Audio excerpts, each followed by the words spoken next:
Melody, is it?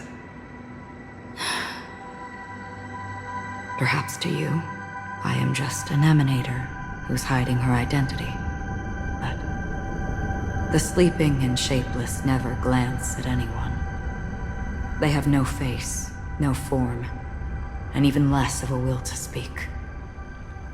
The nihility envelops everyone equally. Only some who have gone under their shadow can go farther, tainting themselves with more nihility. That's all. That's all. My friend, you really leave me at a loss for words. So, is this my final destination? The land of the dead? This is all but a fleeting dream. One of the thousands of manifestations of IX. Under the watchful eye of nihility, we momentarily linger here before moving on to our own paths. It seems that my death has already been determined. Even if you wish for it, I can't promise you anything. Now that you've accomplished your goal, I think you can be a little more forthcoming. What do you mean? Your performance at the theme park was wonderful and grandiose. A simple yet practical technique that fooled almost everyone. No one would have ever thought that you would have gone to such lengths, even staking your life just to prove a fact that had seemingly been disproved long ago. Real death does not exist in Penacony's dreamscape. Why would I do this?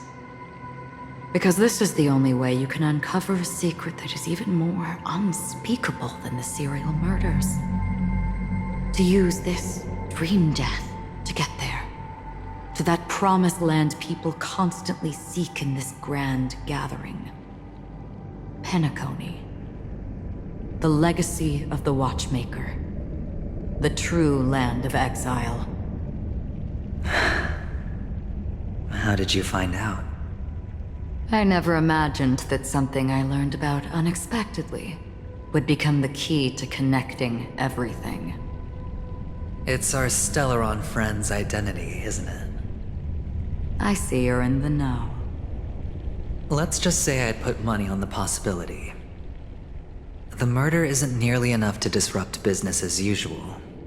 Even if there were one or two murders on Penacony, most people wouldn't be personally affected.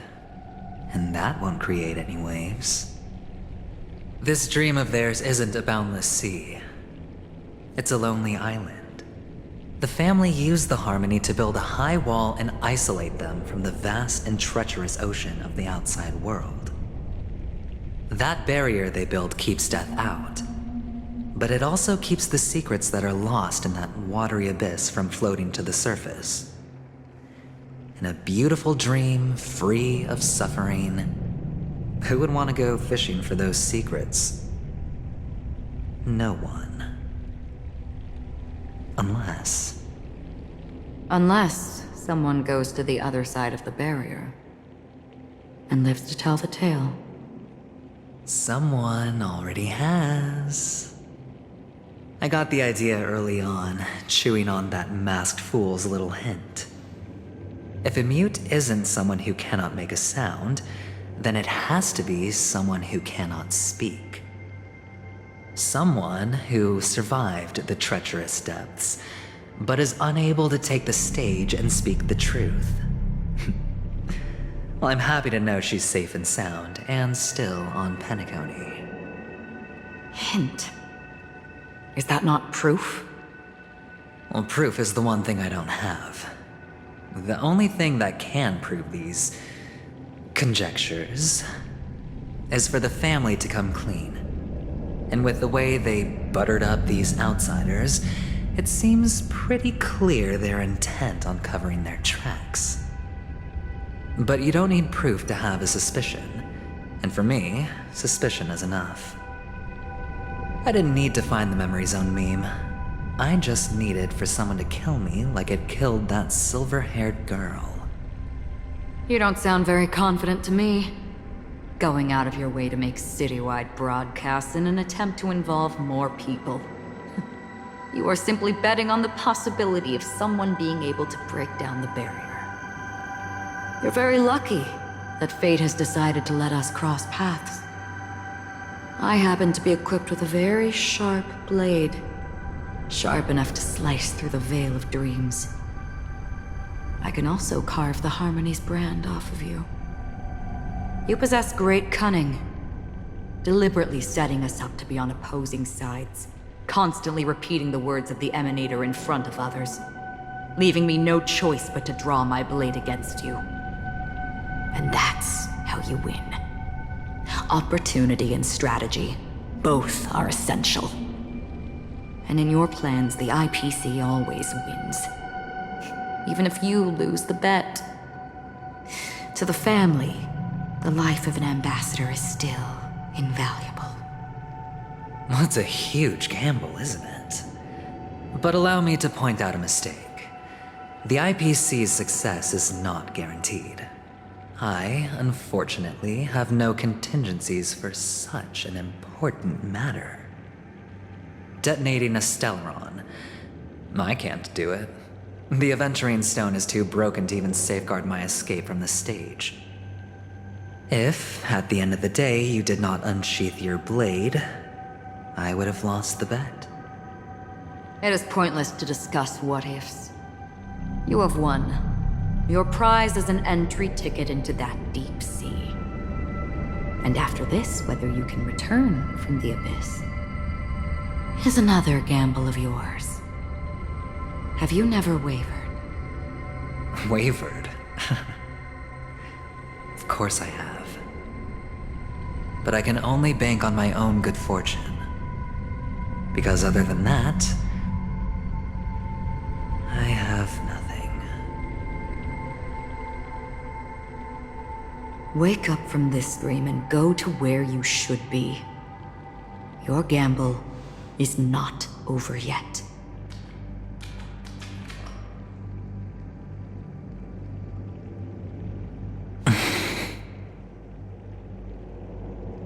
Before we part, can you answer one more question? As someone who has traveled on that road, can you tell me, why are we born into this world? If it's just to die.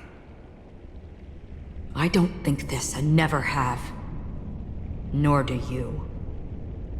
But the nihility envelops you and I. And everyone. And because of that, it's pointless.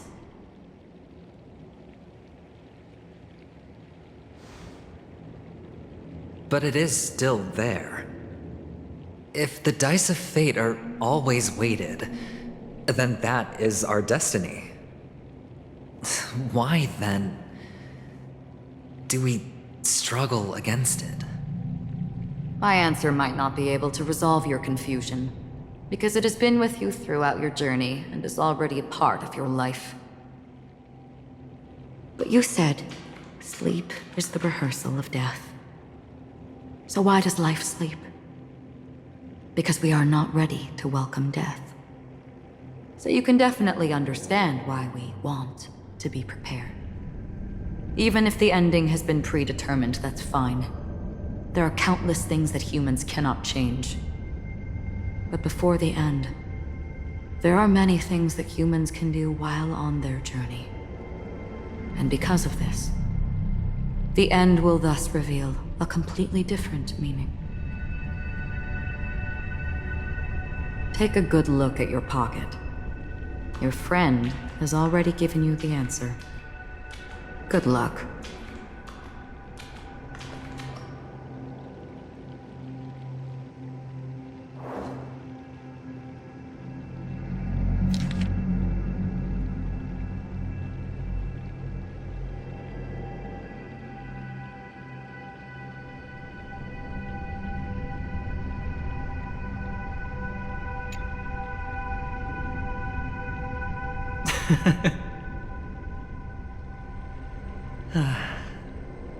Then I shall get going.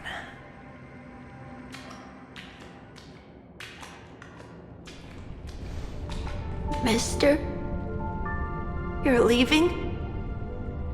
You ultimately chose to leave this dreamscape? Yes. Because they are not here. My papa, mama, and big sis. Then where are they? They are in a place where everyone will go. A very, very distant place. Then are you going to? I'll get there one day. But not now. There will come a day when the sky will drizzle, and I will hear the call of Gaiathra Triclops, and know that it is time for me to go, and be reunited with my family. So, until that time comes, I should be preparing. Preparing for what? Well, preparing to face them, Kakavasha, and to make them proud. I know you'll be able to do it. Good luck. Well, of course. For I am a child who received the blessing of Gaiathra Triclops.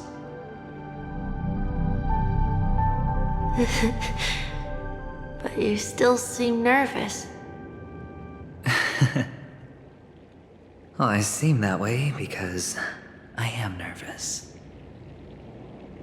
You know what? Maybe you can help. What do you say? One last time? Put our palms together?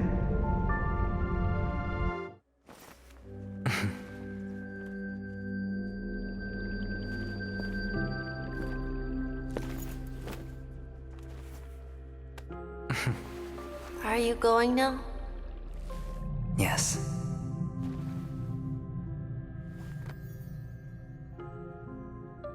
May the Mother Goddess thrice close her eyes for you, keeping your blood eternally pulsing.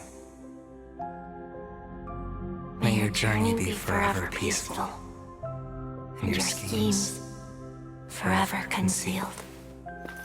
Our paths will cross again beneath Kakava's shimmering auroras. Farewell, Kakavasha.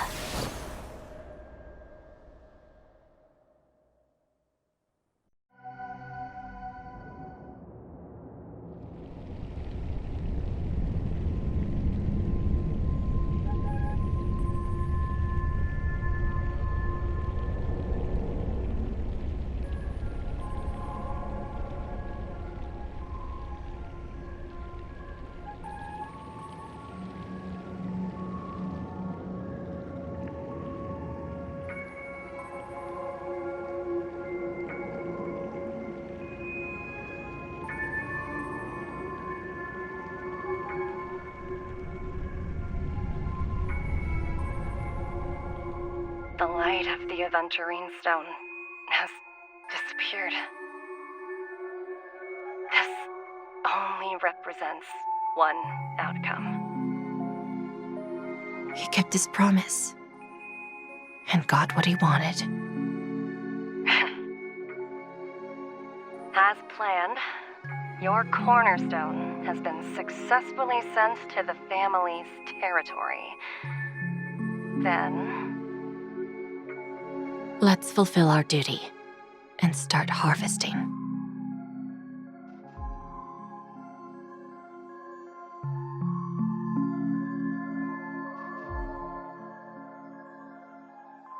I come for an audience. I come to fill wine, and I come to claim. I bestow poison in the guise of sweet dew. Come the toil of spring and yield a fall. I patiently wait for the branches to be heavy with withered fruits. All for the Amber Lord,